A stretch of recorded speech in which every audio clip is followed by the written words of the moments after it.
Hello everybody, it's Kholy from Geneva Academy. Patrick Phillips is going to tell us more about what's happening in Palestine and Gaza. So, Patrick, as you can see, the situation in Gaza now is getting worse and worse. And that's because Israel doesn't want to stop this war and doesn't want to stop bombings of civilians and innocent people only because they claim that they are fighting against Hamas while they're not. So, do you think they are fighting in the right place? Well, I even question whether they should be fighting Hamas in the first place. Um, it's very hard to do urban warfare, and if Hamas hides within the population, and now they're talking about Israel's talking about going in and flooding the tunnels, but I don't agree with any of what Israel's doing.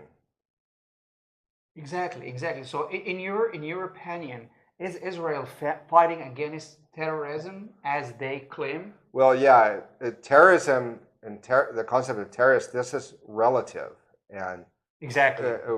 it's very hard to not consider the Israel military as terrorists, seeing what they're doing and considering the history of Israel in the region. You know, it's interesting. There was a situation, probably now going on like 15 or 20 years ago, where a group of Israeli fighter pilots refused to fly bombing missions over Palestine. I think there are three of them, and the uproar in the Israeli press was hysterical.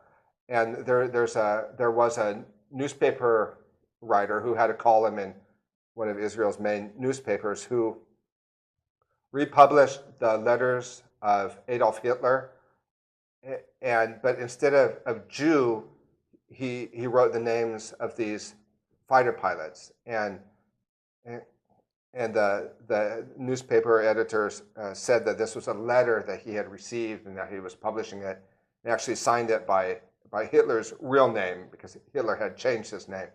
And this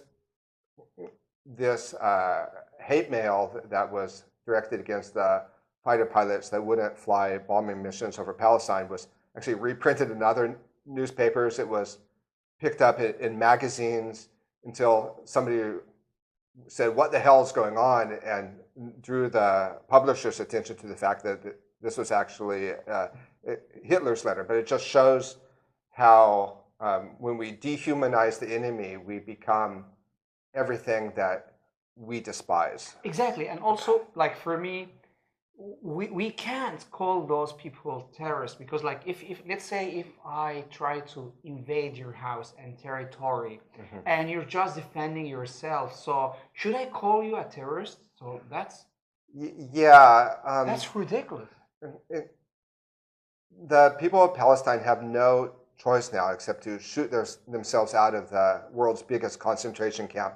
They've tried everything else. Let's have a little context here because 2018, the Palestinians had their famous March of Return, where they marched, thousands of them, Gandhian-like, practicing nonviolence, up to the border with Israel just to demonstrate. And they were shot down, killed by the hundreds, wounded by the thousands. And so they've tried everything. In fact, why does Hamas have the clout that it does in Palestine? Because there isn't a government in Palestine. Israel has worked very hard to keep Palestine from having any kind of governing authority. And what's our theory about political violence? When you deny the political option, that's when violence springs out. And the Palestinians have had their rights trampled on. Yeah, exactly. So, like that sounds different for me as an American. So we rarely find Americans like you who really know the truth about the story of Palestine and Israel. So, how can we find Americans like you who are pro-Palestine? Yeah, well, I'm pro-Palestine, but I'm definitely the exception. That's because of the mass media and most people stick to the narratives that they've been fed over the mass media. And as we know, the media is very biased. But there's a reason why the media is so biased in favor of Israel. And that's because the American media, and therefore the world media, is controlled by Jews. Now, they're not very religious, but they're ethnically Jewish. And so they don't let anything come to the awareness of the public that would in any way reflect negatively on Israel. Yeah. And so, for example, even Israeli involvement with the September 11th attacks of 2001. Now we see these things in isolation, and the media is very biased, as you already know. So how, in favor of Israel, of course. So how do you see this situation? Well, we do see this in isolation, and let's remember that before, after the dissolution caused by World War I, the area of Palestine ceased being part of the Ottoman Empire, where Jews, Christians, and Muslims lived together in harmony, and became a British protectorate. And then after World War II, Winston Churchill handed it over to the Zionists, and they took over the houses and the businesses. The Jews would come in and shoot over villages to get them all the people going away, and the old people and the disabled people that wouldn't go, they would just shoot them down. And the Jews moved into the houses of the people that lived there, just took over the houses, took over the businesses, and that's why the Palestinians have been herded into these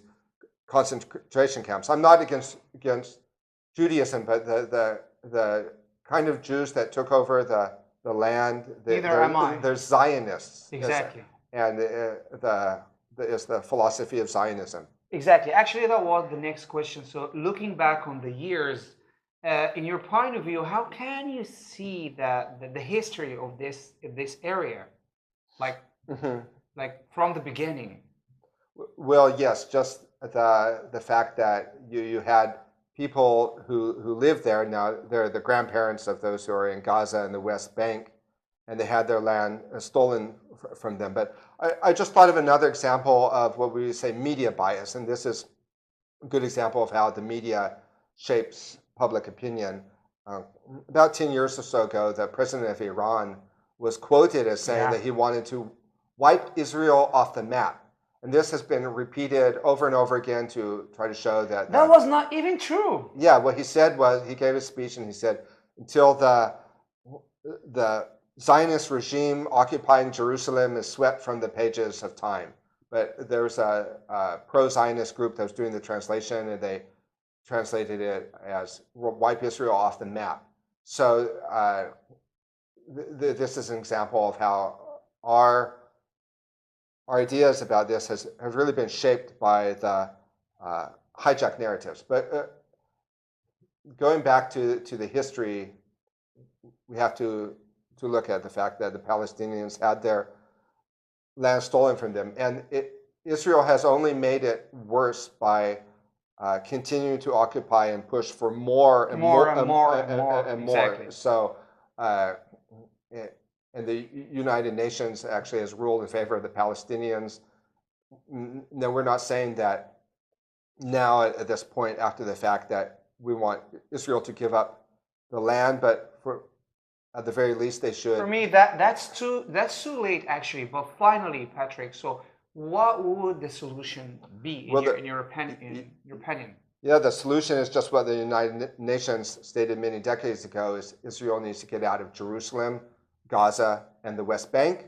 They need to let Palestine have a functioning state, which means that right now they have a blockade. Elections, military. Gaza has a seacoast, and a port, but they're not allowed to leave. They don't have the right of travel.